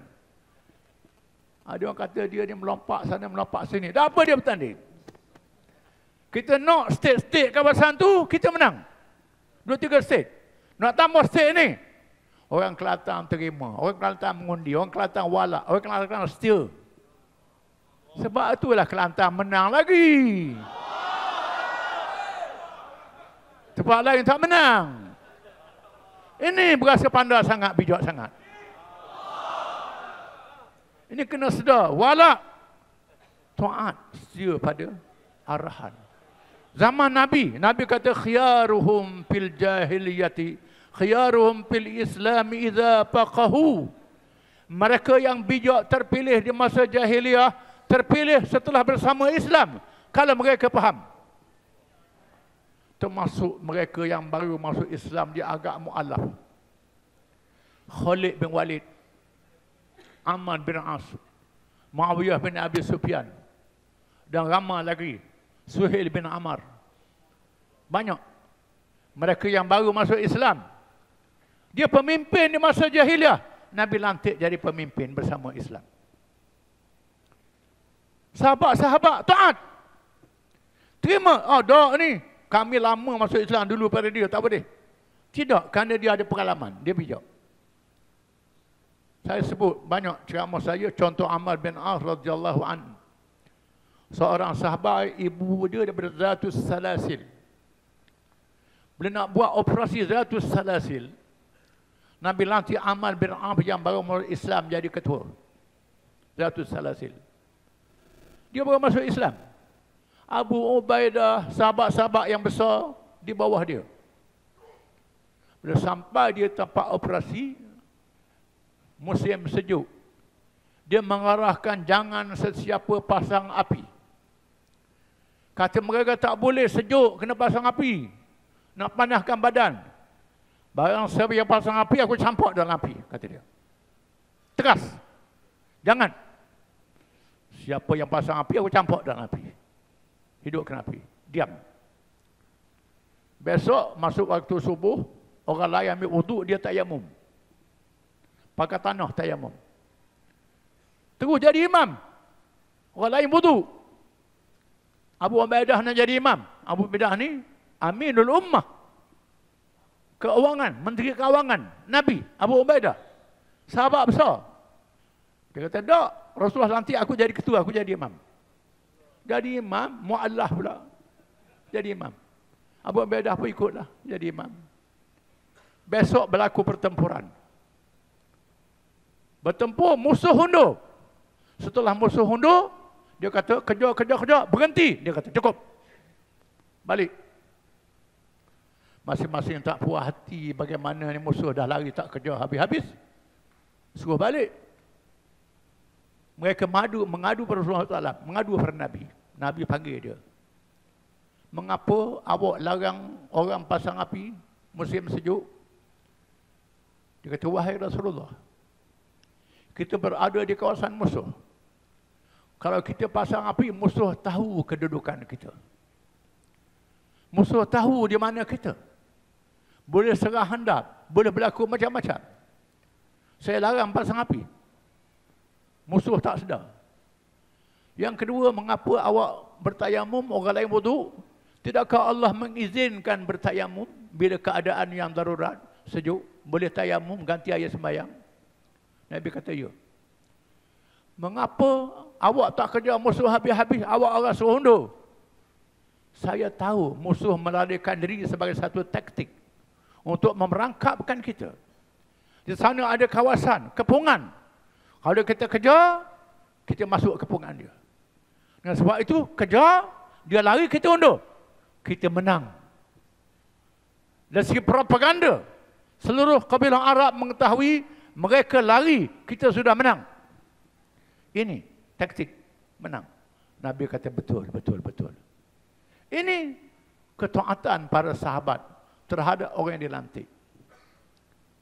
Siapa lantik? Usamah bin Zaid yang umur 20-an, ada kata tak sampai 20-an. Nabi lantik jadi penglima untuk berperang melawan Rom, kuasa besar dunia. Ketika Nabi uzur, sahabat-sahabat tak puas hati. Nabi mereka dulu tak puas hati dengan ayah dia, tak puas hati dengan anak. Bila Nabi wafat, Abu Bakar meneruskan tentera Usamah. Abu Bakar teruskan. Sahabat-sahabat mengadu, wahai Khalifah, jangan lantik, dia muda. Nabi kata, Rasulullah dah lantik dia. Lantik dia. Negara dalam keadaan darurat, dikepung murtad. Mengapa nak atar juga tentera ni? Tidak, ini Rasulullah arah. Mereka patuh. Terima Usamah yang terlalu muda jadi panglima dan keluar. Rupanya satu perang saraf. Perang saraf, perang psikologi. Bila tentera Islam keluar menghadapi Rom, orang-orang murtad gerun. Rasa gerun, haibat. Dalam suasana begini boleh nak lawan Rom, kuasa besar dunia, kita ni apa sangat? Ini perang psikologi. Ini. Yang fahamnya ialah pemimpin. Sebab tu nak lantik calon, kita lihat bagaimana pengaruh dia, bagaimana kedudukan dia, kepahaman dia. Nak cari orang yang cukup syarat, tak ada zaman ini. Tak cukup. Ada orang dia nak ustaz. Semua ustaz belaka. Nak buka pondok boleh. Ada orang nak ahli ekonomi belaka. Nak meniaga boleh. Nak engineer semua. Nak buat bangunan boleh lah. Dan kita nak buat semua. Dengan sebab itulah, calon kita kepelbagaian. Kepimpinan secara kolektif. Secara jama'i. Dengan sebab itu, kena terima bila ketentukan calon-calon. Kena ada wakil muslimat, kena ada juga. Kena ada macam-macam latar belakang. Kalau kita nak meretah begini, kita tak meretah begini. Ada semua lapangan ini. Dan orang PAH kena tahu. Orang yang tak PAH, tak apalah dia tak tahu. Kita kempen lah. Saya masih ingat lagi tahun 60, tahun 59, 60. Pilihan Raya Parlimen, masa itu berasingan. Bila pilihan Raya Parlimen, PAH mencalonkan Khadijah Siddiq almarhumah jadi calon muslimat di kawasan Marang Dungun masa itu, satu parlimen. Kawasan Marang Dungun. Muslimat, satu-satunya calon muslimat. Lalu beberapa orang kalangan ustaz-ustaz ni, apa calon latih orang puas jadi calon ni? Tak boleh. Tak boleh. Saya masih ingat ayah saya, dia baca politik juga. Dia panggil anak-anak murid dia, "Hei, ini calon PAS. Kena pilih PAS. Kalau PAS letak calon kata puru pun, kamu kena sokong." Dan orang kampung sokong, menang. Calon muslimat tunggal dalam parlimen. Ini perlu bertahan. Yang merisaukan kita mendapat maklumat, kaji selidik daripada ilmuwan kita.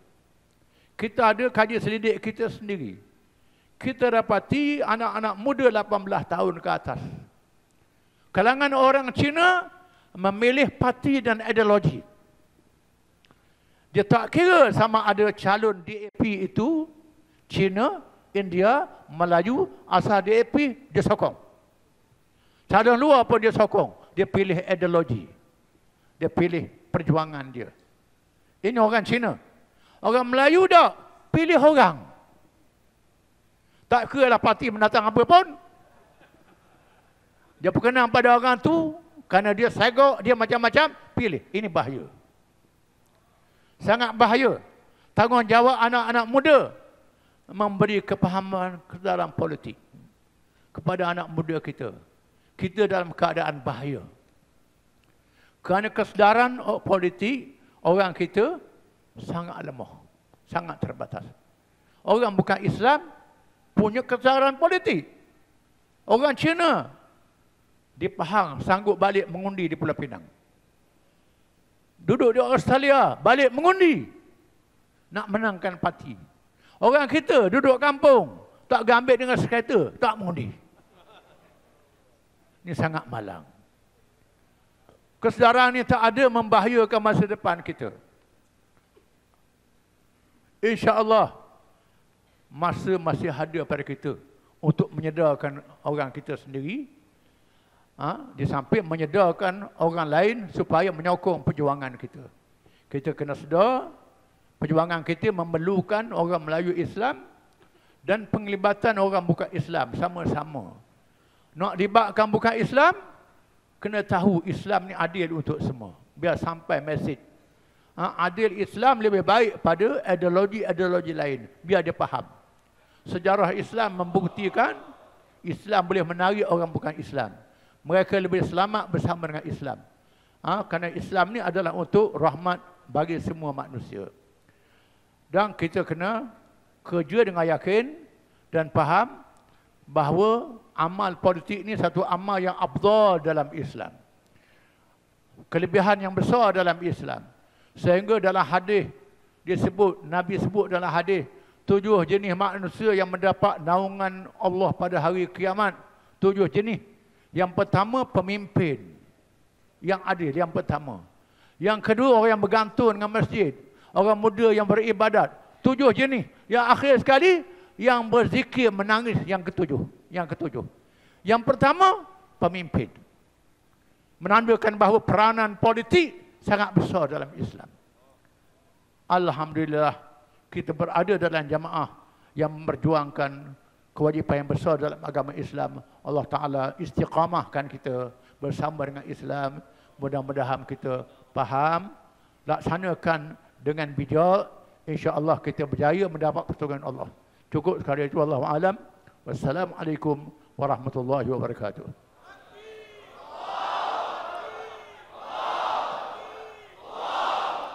Waalaikumsalam warahmatullahi taala wabarakatuh. Alhamdulillah, jutaan terima kasih diucapkan kepada Datuk Seri Tan Sri Datuk Seri Tuan Guru di atas penyampaian yang begitu baik kita dapat saksikan, yang berada di dalam istiqamah dan peserta-peserta yang berada di luar berdiri hingga ke akhir ucapan Tuan Guru. Takbir. Ya, alhamdulillah tuan-tuan, masa yang singkat, apapun insya-Allah kita buka untuk satu soalan dulu. Kerana masa mencemburui, Datuk Seri Tuan Guru akan berangkat ke Kuala Lumpur selepas daripada ni. Apapun sebelum daripada tu, saya umumkan untuk kutipan derma insya-Allah untuk dana dan juga khidmat Pemuda PAS Malaysia kepada Parti Islam dan juga seluruh gerak kerja parti insya-Allah. Dipersilakan petugas-petugas. Jadi saya buka untuk satu soalan pilihan. Betul-betul yang bertuah pada petang ni insya-Allah untuk dapat kesempatan mengajukan soalan, urus dia akan hantar mic. Ada? Okey, sila.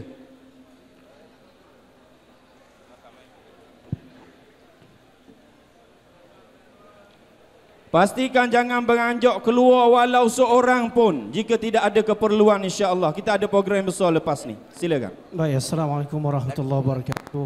Terima kasih Tan Sri Tuan Guru Presiden. Satu soalan yang jelas. Kita meneliti setiap realiti dan kebimbangan daripada ucapan ialah dalam keadaan kita nak berdepan dengan pilihan raya PRU 15. Sesat Agung telah mengeluarkan kenyataan bermakna itu alamat kubra. Tetapi antara kebimbangan kita ialah apabila masih ada, apabila berlaku pilihan raya, arahan daripada pusat diturunkan kepada JPRN negeri, kepada JPRP. Tetapi ada di kalangan dewan, sama ada apapun dewan, muslimat ke, ulama ke, pemuda ke, tidak mahu mendengar arahan yang dibawa oleh JPRN dan JPRP, menyebabkan jentera kita menjadi lemah, memberi kelebihan kepada pihak musuh. Apakah ada kata dua daripada Tuan Guru Presiden supaya perkara ini tidak berlaku dan apa yang berlaku di Melaka dan Johor tidak berulang pada pilihan raya ke-15? Wallahu a'lam. Baik, alhamdulillah. Satu soalan yang dibuka dan satu soalan saya kira tepat dengan apa yang perlu dijawab oleh Datuk Seri Tuan Guru pada petang ini insya-Allah. Jadi sama-sama kita dengar jawapan daripada Tan Sri Tuan Guru. Dipersilakan. Bismillahirrahmanirrahim. Saudara pengerusi, semua pimpinan, berhubungan soalan ini, Allah Ta'ala menurunkan satu ayat yang berlaku kepada generasi awal yang terbiah oleh Allah Ta'ala bila mereka tak ikut arahan kepimpinan, khususnya Nabi SAW yang mengatur strategi perang. menyebabkan mereka dipukul dalam perang Uhud yang terkenal sehingga gugurnya 70 orang syuhada. Ramai yang luka-luka, bukan kalah pilihan raya, gugur syahid, luka-luka. Yang dapat luka-luka, kemudian Nabi pun luka juga, tak kebal. Lalu kalau mereka berkata, "Alama asabatkum musibatun qad asabtum mithlaiha, qultum anna hadha, qul huwa min 'indi anfusikum, innallaha 'ala kulli syai'in qadir." Surah Al-Imran. Adakah ketika kamu ditimpa musibat dalam perang Uhud, bila ramai kalangan kamu gugur syahid, padahal kamu telah menimpakan musibat terhadap musuh dalam perang Badar dahulu, musuh kalah, ini giliran kamu. Bila tiba giliran kamu, lalu kamu berkata, "Anna hadha, mengapa jadi begini? Tidakkah kita perjuangan Islam? Allah Ta'ala redha, Allah Ta'ala terima mereka perjuangan yang sesat, yang salah. Mengapa jadi begini? Allah Ta'ala tak tolong. Qul huwa min 'indi anfusikum."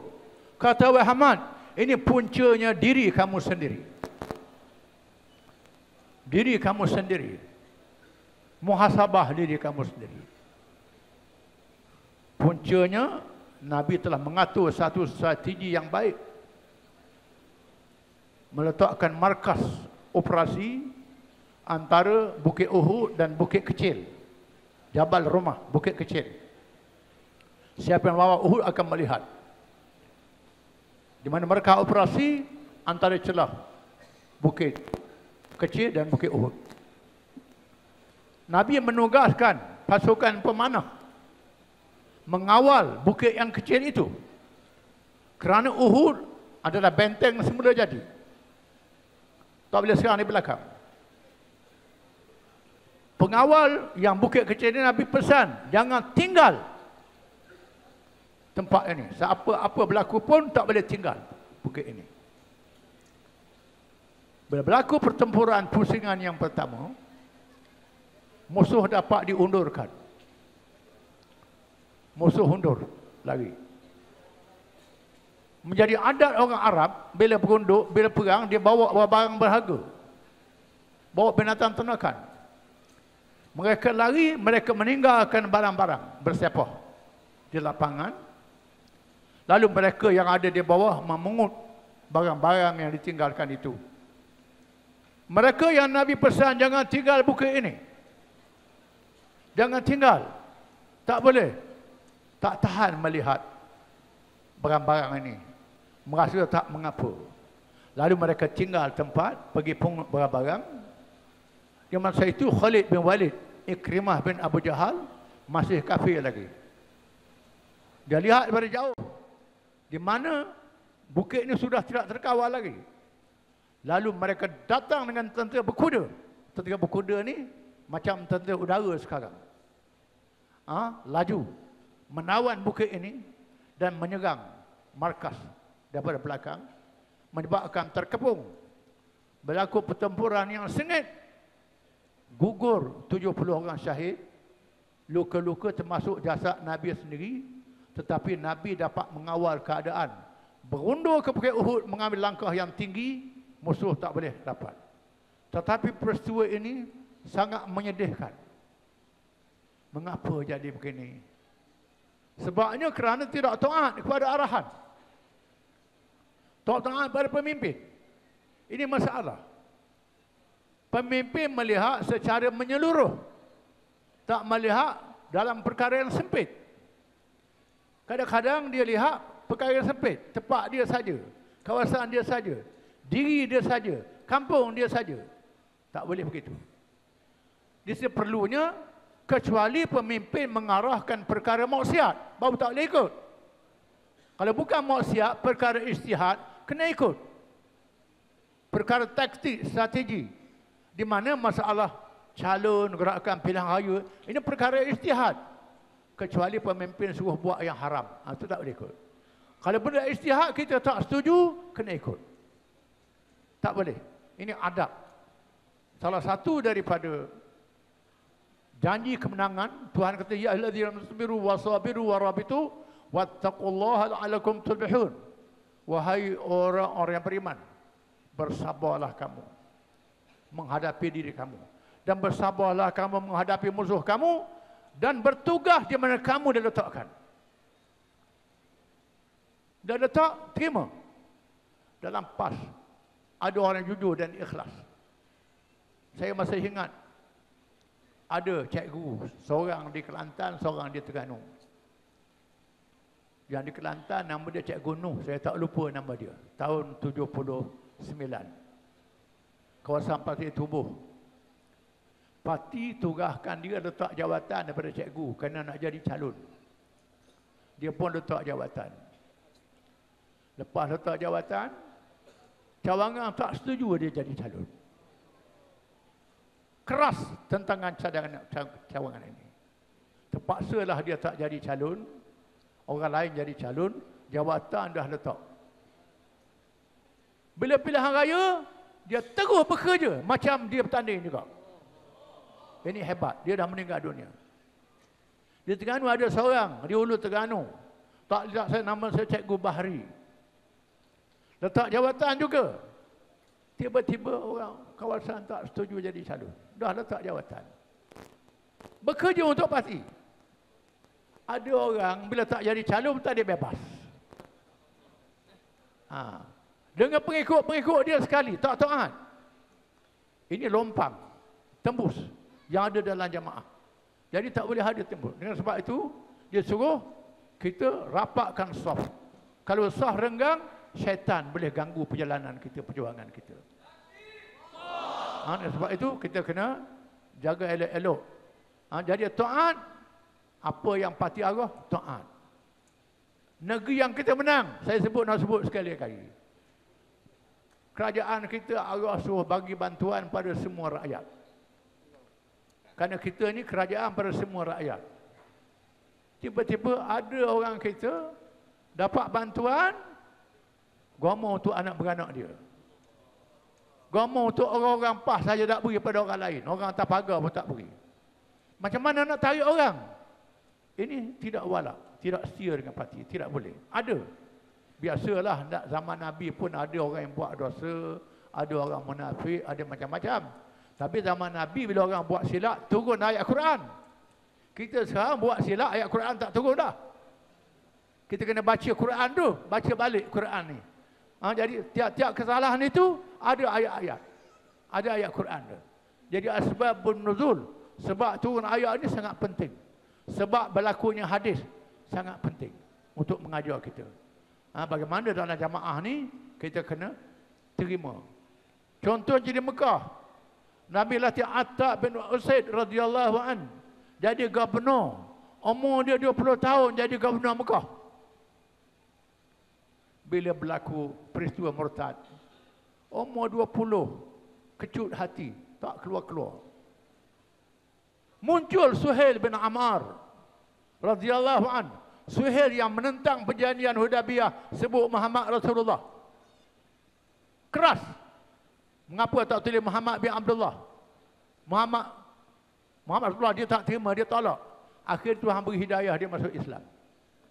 Masa berlakunya peristiwa Riddah, bila gubernur yang budak ni tak berani keluar, dia terus duduk di atas pintu Kaabah, memanggil penduduk Mekah datang ramai-ramai.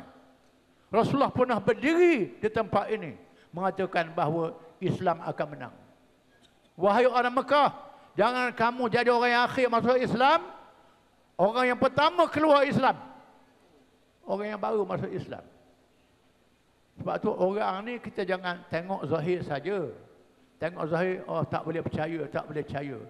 Hak percaya ni hak Tuhan. Pemimpin letak mengikut ketentuan-ketentuan yang didak oleh pemimpin. Masalah hati. Ada orang puluh-puluh tahun dalam PAH keluar. Ada orang baru masuk istiqamah. Macam-macam jenis hidayah daripada Allah Ta'ala.